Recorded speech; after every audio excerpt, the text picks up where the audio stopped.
on décode les économies d'énergie.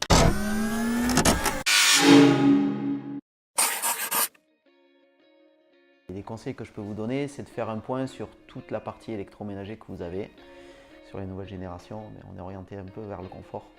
Et on oublie quelques bons réflexes de nos grands-parents qui dégivraient constamment la partie congélation, parce qu'il faut savoir que plus il y a des millimètres de glace, plus ça consomme de l'énergie.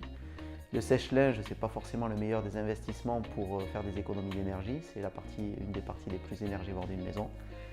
Se chauffer à 21, 22 degrés, contrairement à nos grands-parents de l'époque qui se chauffaient plus à 17, 18 et qui mettaient un pull-over.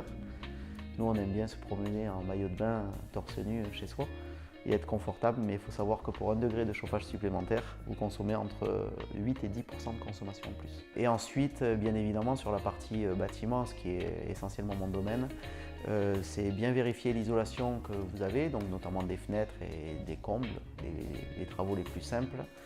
L'isolation des murs, bien évidemment, on contrôle également. Et ensuite, moi, je peux intervenir pour bien vous conseiller sur la partie chauffage et production d'eau chaude sanitaire, qui permettront d'optimiser vraiment les consommations énergétiques.